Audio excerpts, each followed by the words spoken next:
નમસ્કાર ખેડૂત મિત્રો, પીએમ કિસાન સન્માન નિધિ યોજનાનો 22મો હપ્તો તમારા ખાતાની અંદર આજે જમા થવા જઈ રહ્યો છે। સરકાર દ્વારા ઓફિશિયલી સમાચાર આપી દેવામાં આવ્યા છે અને કહ્યું છે કે આ 2000 રૂપિયાના હપ્તા સાથે વધારાના 2000 રૂપિયા પણ આપવામાં આવશે। જે ખેડૂતોને 21મા હપ્તાના પૈસા બાકી હતા એ ખેડૂતોને 4000 રૂપિયા એકસાથે મળશે। જે ખેડૂતોના બેંક ખાતાની અંદર મેસેજ આવી ગયો છે તો એવા ખેડૂતોને હવે બેંકમાં ચેક કરી લેવું જોઈએ કે આ પૈસા તમારા ખાતામાં જમા થઈ ગયા છે કે કેમ। તો આવો મેસેજ છે એ દરેક ખેડૂતોના બેંક ખાતાની સાથે જે મોબાઈલ નંબર રજીસ્ટર હશે તેમાં આ નંબર ઉપર મેસેજ આવ્યો હશે કે પીએમ કિસાન સન્માન નિધિ યોજનાનો જે 22મો હપ્તો છે એના પૈસા આજે જમા થઈ ગયા છે। આજે મિત્રો બપોર પછી આ હપ્તો છે એ ખેડૂતોના ખાતામાં જમા થવા જઈ રહ્યો છે। સૌથી મોટા સમાચાર આવી ગયા છે કે સરકાર દ્વારા જે ખેડૂતોની આતુરતાથી રાહ જોઈને બેઠા હતા, લગભગ 4 મહિનાનો જે છે એ સમય વીત્યો છે। 4 મહિના પછી આ હપ્તો ફરી એક વખત તમને આપવામાં આવ્યો છે અને વર્ષ 2026નો આ પ્રથમ હપ્તો હશે। એટલે હજી પણ આ વર્ષની અંદર આવા 2 વધારાના હપ્તા આવવાના છે।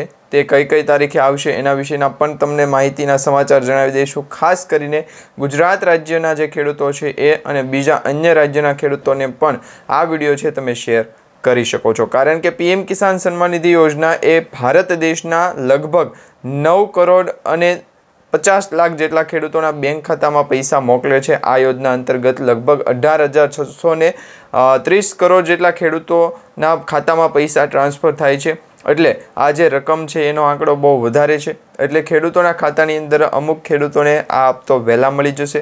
આજથી આ હપ્તાની જાહેરાત થઈ ગઈ છે, એટલે કે હવે આ હપ્તો છે ફાઇનલી તમારા બેંક ખાતાની અંદર પહોંચી જશે। એટલે અમુક ખેડૂતોને વહેલા મળી જશે, અમુક ખેડૂતોને છે એ આ હપ્તો મળવામાં 1-2 દિવસનો સમય લાગી શકે, પરંતુ તમને હવે આ હપ્તો ક્યારે મળશે એના વિશેની પ્રોપર માહિતી તમને આજના વિડીયોની અંદર જણાવવાની છે। ખાસ કરીને આજનો વિડીયો તમે છેલ્લે સુધી જોતા રહેજો અને જે પણ મિત્રો નવા છે અમારી આ યુટ્યુબ ચેનલ કે ફેસબુક પેજ ઉપર, દરેક મિત્રોને વિનંતી છે જો તમે હજુ સુધી અમને ફોલો નથી કરતા તો ફોલો કરી લેજો। મિત્રો આજે તારીખ થઈ છે 13 માર્ચ અને તમને જણાવી દઈએ તો દેશભરના ખેડૂતો માટે સારા સમાચાર એ છે કે પ્રધાનમંત્રી નરેન્દ્ર મોદી સાહેબ આજે પ્રધાનમંત્રી કિસાન સન્માન નિધિ યોજના એટલે કે જેને આપણે પીએમ કિસાન યોજના કહીએ છીએ અને આ પીએમ કિસાન યોજનાનો જે 22મો હપ્તો છે આજે રજૂ થશે। જેમાં ગુવાહાટીમાં આ એક યોજના કાર્યક્રમ છે। એ કાર્યક્રમની અંદર પીએમ સાહેબ છે એ હાજરી આપવાના છે અને ત્યાંથી જ આ હપ્તાની રકમ છે ખેડૂતોના ખાતાની અંદર ટ્રાન્સફર કરશે। હવે આ રકમ છે એ આસામના ગુવાહાટીમાં આયોજિત એક કાર્યક્રમ દરમિયાન ડાયરેક્ટ બેનિફિટ ટ્રાન્સફર એટલે કે ડીબીટીના માધ્યમથી ખેડૂતોના બેંક ખાતાની અંદર સીધા જ પૈસા છે જમા કરી દેવામાં આવશે। સરકાર દ્વારા જણાવવામાં આવ્યું છે કે હપ્તા હેઠળ 9 કરોડથી પણ વધુ ખેડૂતોના ખાતામાં 2,000 રૂપિયાના હપ્તાની જે રકમ છે સીધી જ ટ્રાન્સફર કરવામાં આવશે। અને કેન્દ્ર સરકારે એ પણ કહ્યું છે કે ખેડૂતોને કુલ 18,000 કરોડથી પણ વધુની રકમ આપવામાં આવશે। આ યોજના હેઠળ પીએમ કિસાન યોજનાના ભંડોળમાં 2.15 કરોડથી પણ વધુ મહિલાઓ ખેડૂત ખાતેદાર છે કે જેના ખાતામાં આ પૈસા છે એ આજે ટ્રાન્સફર થશે। સરકારે એ પણ જણાવ્યું છે કે આ યોજનાથી ગ્રામીણ વિસ્તારોની અંદર જે મહિલાઓ છે તેમની માટે અને ખેડૂતોની આર્થિક સ્થિતિ ખૂબ જ મજબૂત થઈ ગઈ છે તેવા માટે કૃષિ પ્રવૃત્તિઓમાં તેમની ભાગીદારી વધે અને સરકાર જે સહાય આપે છે ખેડૂતોના બેંક ખાતાની અંદર ડાયરેક્ટ પહોંચે, જેમાં કોઈ પણ જાતનું છે એ ખેડૂતોએ ડરવાની જરૂર નથી, કારણ કે સરકાર દ્વારા જો આ હપ્તો ટ્રાન્સફર કરવામાં આવે તો ડાયરેક્ટ તમારા બેંક એકાઉન્ટની અંદર જ ટ્રાન્સફર થશે જો તમે સાચી માહિતી આપી છે તો, અને જો તમે કેવાયસી કરાવ્યું છે તો। હવે મિત્રો ડીબીટી દ્વારા સીધા ખાતામાં પૈસા થતા પૈસાની માહિતી આપણે જોઈએ તો પીએમ કિસાન યોજના હેઠળ ખેડૂતોને આપવામાં આવતી નાણાકીય સહાય છે ડાયરેક્ટ બેનિફિટ ટ્રાન્સફર એટલે કે ડીબીટીના માધ્યમથી જે ખેડૂતોના આ યોજના અંતર્ગત રજિસ્ટર ખાતું આપેલું છે એમાં સીધા ટ્રાન્સફર કરી આપવામાં આવશે। આ મધ્યસ્થાની ભૂમિકા દર્શાવે છે કે ખાતરી કરે છે કે સમગ્ર રકમ સીધા જ ખેડૂતો સુધી પહોંચી રહી છે કે કેમ। સરકાર દાવો કરે છે કે આ યોજના હેઠળ એવો ઉદ્દેશ છે નાના અને સીમાંત જે ખેડૂતો છે એમને નાણાકીય સહાય પૂરી પાડવાનો, જેનાથી તેઓ કૃષિ બચત માટે જરૂરી સાધનો ખરીદી શકે, જેમ કે બીજ, ખાતર અને અન્ય ખેતી સંબંધિત પ્રવૃત્તિઓ મેળવવા માટે સક્ષમ બની શકે। હવે મિત્રો તમે જણાવો, સરકાર દ્વારા આ 2,000 રૂપિયાના હપ્તા 4 મહિને એક વખત આપવામાં આવે છે, એવા વર્ષના 6,000 રૂપિયા કુલ આપવામાં આવે છે, એટલે કે દર વર્ષે 3 હપ્તા 2,000ના જમા થાય છે।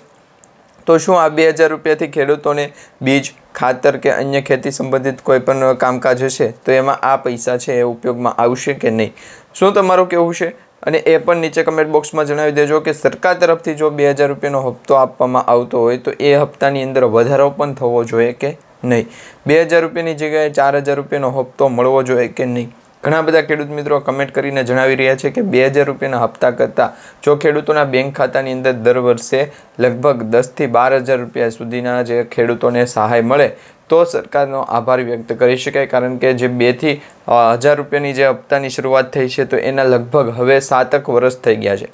તો આ વર્ષ જે છે એમાં ખેડૂતોના બેંક ખાતાની અંદર જે બજેટ રજૂ થયું હતું એમાં પણ જાહેરાત થઈ હતી કે 2000 રૂપિયાના હપ્તાની રકમ છે વધારવાની નથી, એટલે કે આ રકમ છે એની અંદર વધારો નહીં થાય. જો જરૂર જણાય તો સરકાર દ્વારા આવનારા બજેટની અંદર એટલે કે 2027ના વર્ષની અંદર જે બજેટ કેન્દ્રીય બજેટ રજૂ થશે તેમાં કોઈ પણ પ્રકારનો નિર્ણય લેવામાં આવી શકે. હાલ પૂરતી તો મિત્રો આ યોજનાની અંદર 6000 રૂપિયાની વાર્ષિક સહાય જ ખેડૂતોના ખાતામાં મોકલવામાં આવે છે. પ્રધાનમંત્રી કિસાન સન્માન નિધિ યોજના હેઠળ પાત્ર ધરાવતા ખેડૂતોને 6000 રૂપિયાની નાણાકીય જે સહાય આપવામાં આવે છે, 2000 રૂપિયાના 3 સરખા હપ્તા આપવામાં આવે છે, જેમાં પહેલો હપ્તો જે છે એ મિત્રો માર્ચ મહિના સુધીમાં આવે છે, એટલે કે જાન્યુઆરી મહિનાથી માર્ચ મહિના સુધી. બીજો હપ્તો જે છે એ ઓગસ્ટ મહિના સુધીમાં અથવા સપ્ટેમ્બર મહિના સુધીમાં ખેડૂતોના ખાતામાં આવે છે, અને જે છેલ્લો હપ્તો હોય છે વર્ષનો એ નવેમ્બર અથવા ડિસેમ્બર મહિનાની અંદર ખેડૂતોના બેંક ખાતાની અંદર મોકલવામાં આવે છે.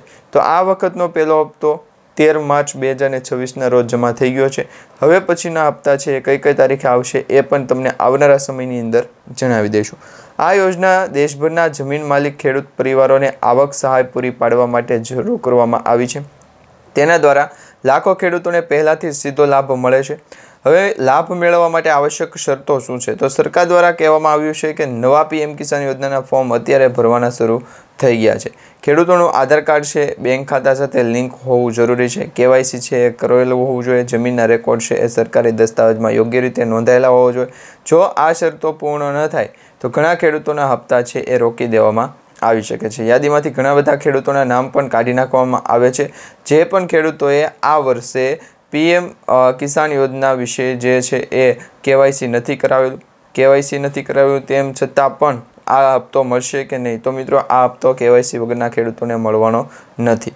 બીજું એ કે તમે ફાર્મર રજિસ્ટર કરાવેલું હશે તો ફાર્મર રજિસ્ટર અંતર્ગત એગ્રીસ્ટેકનો પ્રોજેક્ટ છે, ફાર્મર રજિસ્ટ્રેશન કરાવેલું હશે તો પણ તમને આ હપ્તો છે મળવાપાત્ર રહેશે. તો વહેલી તકે તમે તપાસ કરી લેજો તમારા બેંકની અંદર મેસેજ આવ્યો છે કે નહીં. જો મેસેજ ન આવ્યો હોય તો હવે પછી તમારે શું કરવું એ તમને આવતીકાલના વિડીયોની અંદર જણાવી દઈશું. ત્યાં સુધીમાં આજનો આ વિડીયો છે તમારા દરેક WhatsApp ગ્રુપ, Facebook ગ્રુપમાં દરેક ખેડૂત મિત્રો સુધી આ વિડીયો છે એ પહોંચાડી દો, શેર કરી દો, જેથી કરીને દરેક ખેડૂત મિત્રોને 2000 રૂપિયાના હપ્તા વિશેની પૂરી જાણકારી મળી જાય.